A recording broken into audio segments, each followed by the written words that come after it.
बिस्मिल्लाहिर्रहमानिर्रहीम। अस्सलाम वालेकुम। कंप्यूटर साइंस के चैप्टर 2 आईसीएस और एफएआईटी का जो सिलेबस है उसके मुताबिक आज टॉपिक हमारा है कीज़ एंड इंडेक्सेस। तो इसके साथ मैं गुलाम मोहिउद्दीन हाज़िर। काम शुरू करते हैं अभी और देखते हैं अपने टॉपिक को कि की क्या होती है। तो सबसे पहले आज का हमारा टॉपिक जो है वो की से स्टार्ट होगा और फिर इंशाल्लाह हम आगे बढ़ेंगे, मज़ीद कुछ टॉपिक्स जो हैं वो भी देखेंगे। तो शुरू करते हैं अपने टॉपिक पे बात। तो सबसे पहले जानते हैं कि की क्या होती है। तो जैसा कि आपके सामने यहाँ पे अब चीज़ें जो हैं वो मौजूद हैं, मैं इनको इलेबोरेट करता जाऊँगा साथ साथ और फिर आगे चलेंगे। The key is an attribute, ये एक एट्रीब्यूट होता है, or set of attributes, or set of attributes that is used to uniquely identify a row in a relation। किसी एक रिलेशन के अंदर किसी एक रो को यूनिकली आइडेंटिफाई करवाने के लिए इस्तेमाल होती है। इसको हम बोलते हैं, मतलब एक ऐसा एट्रीब्यूट है जो इस्तेमाल होता है किसी एक रो को यूनिकली आइडेंटिफाई करने के लिए। इसके मेन पॉइंट्स कुछ इस तरह से हैं कि it is use to identify the specific row, ये ख़ास रो को स्पेसिफिक अंदाज में आइडेंटिफाई करवाती है। और it is use to access stored data quickly, जो महफूज किया गया डेटा है उसको बहुत तेज़ी के साथ आप एक्सेस कर सकते हैं। और use to create relationships between, अब ये बात बड़ी ख़ास है कि हमारे पास बहुत सारे टेबल्स होते हैं, उसमें आप रिलेशन क्रिएट करते हैं। एक डेटाबेस में वो सारे रिलेटिवली काम करते हैं। तो जब रिलेशनशिप क्रिएट करते हैं तो उसके लिए भी हमें रिक्वायर्ड होती है एक की। आगे बढ़ते हैं, टाइप्स ऑफ कीज़ हैं हमारे पास और इन्हें देखिएगा कि हमारे पास कितनी टाइप्स हैं कीज़ की। सबसे पहले हमारे पास है प्राइमरी की। हल्की हल्की सी डेफिनेशन याद कर लीजिएगा, ये नीचे मौजूद है। दूसरे नंबर पे आपके पास है कॉन्कैटिनेट की, तीसरे नंबर पे कैंडिडेट की और चौथे नंबर पे अल्टरनेट की और फिर फॉरेन की और फिर उसके बाद सेकेंडरी की और फिर सॉर्ट या फिर कंट्रोल की भी इसको बोलते हैं। इनकी डेफिनेशन शॉर्टली यहाँ पे बयान की गई है, आप इनको नोट कर लीजिएगा। ये जस्ट एक व्यू के लिए हैं और हम आगे बढ़ते हैं। सबसे पहले अब प्राइमरी की को डिस्कस करते हैं जो पहले नंबर पे मौजूद थी। इसकी डेफिनेशन याद कर लीजिएगा कि an attribute or set of attributes that uniquely identify a row or record in a relation. ये बिल्कुल की डेफिनेशन से मिलती जुलती है, लेकिन इसके इंपॉर्टेंट पॉइंट्स जो हैं वो ज़रा नोट कीजिएगा कि a relation must have only one primary की। एक रिलेशन के अंदर लाजमी तौर पर एक प्राइमरी की होती है कम से कम। अच्छा, ईच वैल्यू इन प्राइमरी की मस्ट बी यूनिक, और प्राइमरी की के अंदर जो वैल्यू होगी वो लाजमी तौर पे यूनिक होनी चाहिए। और primary key can not contain null value, उसमें कोई भी ऐसी वैल्यू, मतलब जिसको नल वैल्यू कहते हैं। नल वैल्यू क्या होती है? खाली, मतलब उसको खाली हम नहीं छोड़ सकते, उसमें कोई ना कोई वैल्यू लाजमी पुट करते हैं। फॉर एग्जाम्पल, ये एक टेबल आपके सामने आ चुका है, आप इस टेबल को देखिए। इसमें रोल नंबर, नेम, सेल और एड्रेस, ये सब कुछ मौजूद है। अब इसमें प्राइमरी की के क्राइटेरिया पे कौन सी चीज़ आ सकती है, हमने ये देखना है कि इस टेबल के अंदर ऐसी कौन सी फील्ड है जिसका डेटा यूनिक है, मतलब बिल्कुल चेंज हो रहा हो। अब हो सकता है कि कोई बच्चा ऐसा हो जो अपने वालिद साहब का सेल नंबर लिखवाए और सेल नंबर उसके भाई ने भी वही लिखवाया हो, तो अब 2 बार एक ही सेल नंबर आ सकता है, एड्रेस भी सेम हो सकता है और नाम भी अली रज़ा कई बार आ सकता है, साकिब रफ़ीक भी कई बार आ सकता है। इसलिए हम ये कहते हैं कि ये तमाम डेटा जो है, नेम, सेल और एड्रेस, ये यूनिक कभी नहीं हो सकते, बट एक रोल नंबर लाजमी तौर पे यूनिक हो सकता है। सो इस रोल नंबर पे गौर करते हैं कि इसको हम प्राइमरी की बना सकते हैं। तो ये बात याद रखनी है, मदरजा सेल टेबल में ऐसी कौन सी फील्ड होगी जिसका डेटा यूनिक होगा। जिसमें डेटा यूनिक होगा वो प्राइमरी की बनने की एहलियत रखती है, दूसरी नहीं। आगे बढ़िए, नेक्स्ट कंपोजिट की या फिर कॉन्कैटिनेट की है। अब प्राइमरी की डेट कंसिस्ट ऑफ 2 और मोर एट्रीब्यूट्स, एक प्राइमरी की जो 2 या 2 से ज़्यादा एट्रीब्यूट्स पर मुश्तमिल हो। जैसे कि हो सकता है कि कोई रोल नंबर और सब्जेक्ट बताने के बाद मार्क्स का पता चलेगा, ऐसी अगर सूरत हाल हो तो उसमें एक टेबल के अंदर जब आप 2 चीज़ें बताकर एक चीज़ को फाइंड आउट कर रहे हैं तो that is known as the composite key. ये एग्जाम्पल आपके सामने मौजूद है। एक हमने टेबल बनाया रोल नंबर, नेम और मार्क्स का। अब देखिएगा कि रोल नंबर में आपके पास रोल नंबर 1 2 बार है, फिर 2 भी 2 बार, लेकिन आगे सब्जेक्ट चेंज है। मैं अगर इसे कहता हूँ कि रोल नंबर 1 का इंग्लिश बताएं, तो ये अब सिर्फ इंग्लिश वाले मार्क्स बताएगा। मैं अगर इसको कहता हूँ रोल नंबर 2 की उर्दू बताएं, तो वो ये मार्क्स बताएगा।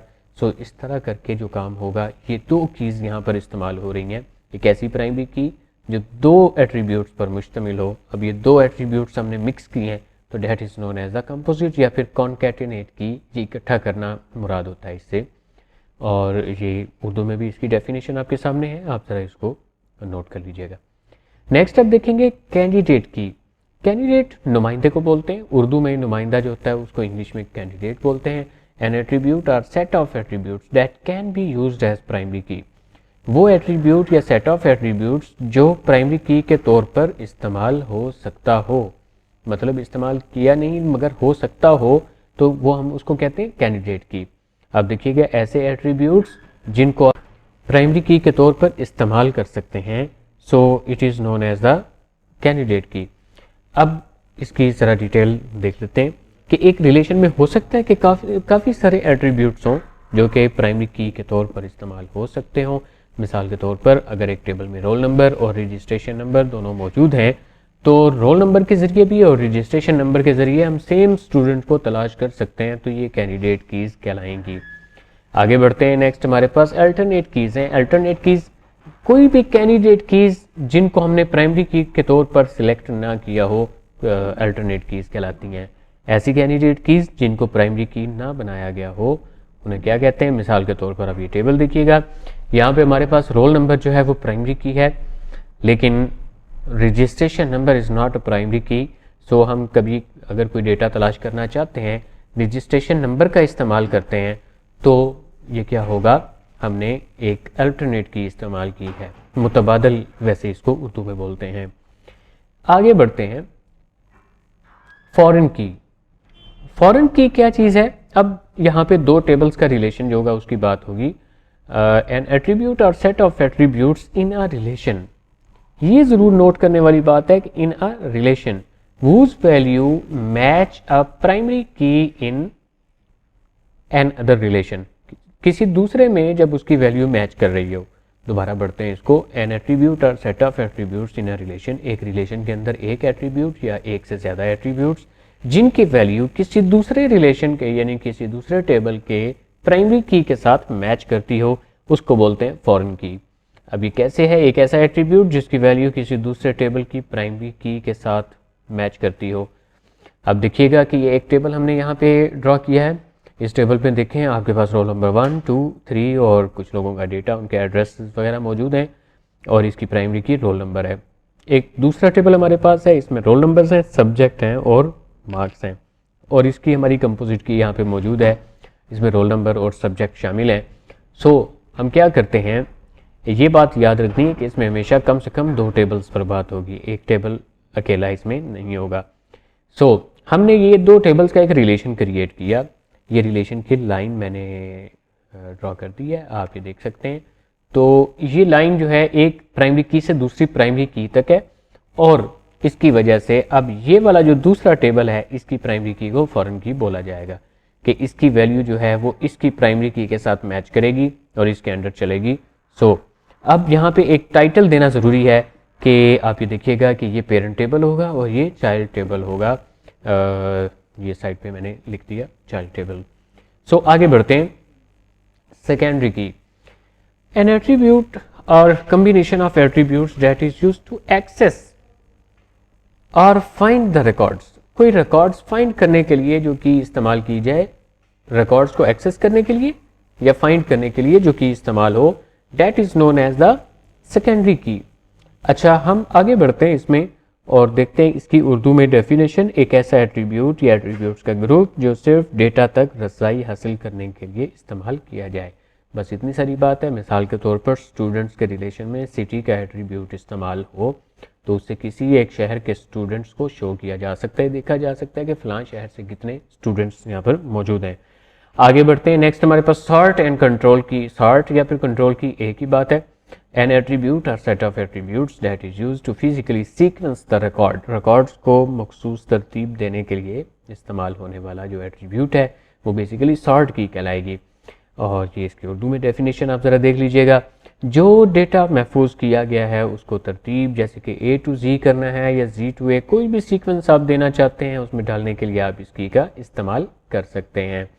नेक्स्ट, ये हमारा नेक्स्ट एक सवाल है और ये सवाल है what is index, what is its usages in FMS and DBMS। ये छोटा सा एक सवाल है, इसको ज़िमनी तौर पे हम देखते जाते हैं। इंडेक्स क्या चीज़ है बच्चे, अगर हम बात करें यहाँ पर कि इंडेक्स क्या है तो बुनियादी तौर पे आपको ये बता दूं कि इंडेक्स जो होता है वो एक ऐसा पेज जिस पर आपके जो बुक के चैप्टर्स हैं तमाम चैप्टर्स की एक लिस्ट अगर बना दी जाए तो उसको हम टेबल ऑफ कंटेंट्स या इंडेक्स भी बोलते हैं। तो वही चीज़ होती है जो डेटाबेस में भी इस्तेमाल होती है, FMS में भी, ताकि हम जल्दी से रिकॉर्ड्स को तलाश कर सकें, आसानी हो जाती है, बहुत जल्दी हम अपने मतलूबा रिकॉर्ड तक पहुँच सकते हैं। An index is a data structure, इसको हम क्या बोलते हैं, डेटा स्ट्रक्चर हो जाता है ये, that is used in FMS and DBMS to locate a particular record in a file more quickly। बहुत तेज़ी के साथ अगर आप फाइंड कोई रिकॉर्ड तलाश करना चाहते हैं, कोई चीज़ तलाश करना चाह रहे हैं तो बहुत तेज़ी के साथ ये काम हो सके। जैसे किसी किताब के आगाज़ में एक टेबल होता है जिसमें चैप्टर्स का नाम और पेज नंबर लिखा होता है, तो उससे ये फ़ायदा होता है कि आप बहुत जल्द अपने मतलूबा सफ़ा तक पहुंच जाते हैं। इसी को इंडेक्स या टेबल ऑफ कंटेंट्स भी बोला जाता है। तो ये इस्तेमाल होता है डेटाबेस में भी और DBMS में भी और FMS में भी। एक सवाल बहुत अहमियत का हामिल है हमारे इस चैप्टर में और ये एंड पे आप इसको फेस करेंगे और ये है कुछ चीज़ों के बारे में शॉर्ट नोट लिखना है। मैं लाइट सा बता दूं कि ये कुछ यूज़र्स के बारे में है, कुछ एडमिनिस्ट्रेटर्स के बारे में है। दो टाइप के एडमिनिस्ट्रेटर होते हैं तो उनके बारे में ये बातचीत है। यूज़र या फिर एंड यूज़र क्या होता है, यहाँ बात कर लेते हैं हल्की सी। The user end end user are the persons, ये लोग होते हैं, पीपल होते हैं, are people who directly interact with the database, जो डायरेक्टली डेटाबेस को चलाते हैं। डेटाबेस के चलाने में इनका बड़ा अहम किरदार होता है। They use database without technical knowledge, इनके पास कोई टेक्निकल नॉलेज डेटाबेस को बनाने वगैरह का नहीं होता। They interact with the database through an interface on the of the database, database का जो इंटरफेस कोई होता है उसके ज़रिए से ये जो भी इंटरफेस स्टाइल होता है वो उसके ज़रिए से ये डेटा एंट्री कर सकते हैं। इसके अलावा ये उसे बना नहीं सकते। They do not write any program. और डेटा एडमिनिस्ट्रेटर ये वो पर्सनस होते हैं जो डेटा की एडमिनिस्ट्रेशन करते हैं। Data administrator is a person who is responsible for entire data of an organization or institute. He normally develops overall functional requirements for the database. He manage and control whole database system. ये पूरे system को चला रहे होते हैं, manage कर रहे होते हैं, उसकी देखभाल कर रहे होते हैं। He established standards and supervise the data distribution. Data की डिस्ट्रीब्यूशन, उसके स्टैंडर्ड्स को एस्टेब्लिश करना, सारी देखभाल इनके ज़िम्मे होती है। ये किसी इदारे में बहुत अहम लोग होते हैं। और एक थर्ड वन जो यहाँ पे हमारे पास मौजूद है वो पर्सन कौन सा है, डेटाबेस एडमिनिस्ट्रेटर, इसको DBA भी बोलते हैं। A database administrator is an important person in development of database system. Database system की डेवलपमेंट में बहुत इंपॉर्टेंट बंदा होता है और he is responsible for the design implementation. ये देखिए मैं ज़रा हाईलाइट कर देता हूँ। For the design implementation operations management and maintenance of the database system. He must be technically competent. ये बंदा बड़ा बेहतरीन होना चाहिए, इसको टेक्निकली बहुत ज़्यादा नॉलेज होना चाहिए। डेटाबेस कैसे काम करती है, कैसे बनाई जाती है, बिकॉज इसने बनानी भी होती है सम टाइम और ये अक्सर औक़ात मैनेज करना इसकी ज़िम्मेदारी होती है। मतलब मेन जिम्मेदारी इसकी मैनेज करना है उसको। हो सकता है कि बनाने वाला भी यही बंदा हो और इसको एक गुड मैनेजर भी होना चाहिए। He should have good communication skills, इसके पास काफ़ी अच्छी बोल चाल का अंदाज होना चाहिए और ये बेहतरीन कम्युनिकेशन स्किल्स रखता हो। Technical skills are required to understand the complexities of the database system. Database system की जो पेचीदगी हैं उनको जानने के लिए इसके पास टेक्निकल नॉलेज जो है ना वो भी इसके पास बहुत ज़्यादा सारा होना चाहिए और स्किल्स भी होनी चाहिए। इसकी जिम्मेदारियाँ क्या क्या होती हैं, ये रिस्पॉन्सिबिलिटीज़ हैं DBA की। ये बड़ी अच्छी पोस्ट होती है किसी भी अच्छे बड़े इदारे में, इसका अच्छा खासा जो है वो बेहतरीन एक सिस्टम है। कि आप अगर इस पोस्ट पे काम कर रहे हैं तो यकीनन आपकी अच्छी एक सैलरी है, आपका बहुत लेवल भी ठीक है। सोसाइटल अंदाज में भी देखें तो बिल्कुल अच्छी चीज़ है। DBA इसको बोलते हैं, किसी भी अच्छे इदारे में ये सीट मौजूद होती है। और इसकी ज़िम्मेदारियाँ क्या क्या हो सकती हैं ज़रा देखते हैं। इंस्टॉलेशन ऑफ डेटाबेस सॉफ्टवेयर पहली जिम्मेदारी। दूसरी जिम्मेदारी monitoring of database system, database system को मॉनिटर करना। और इसके बाद देखिएगा डेटाबेस सिस्टम को मॉनिटर करना और उसके बाद solving any problem in the database, कोई भी प्रॉब्लम आता है डेटाबेस में तो उसको सॉल्व करना।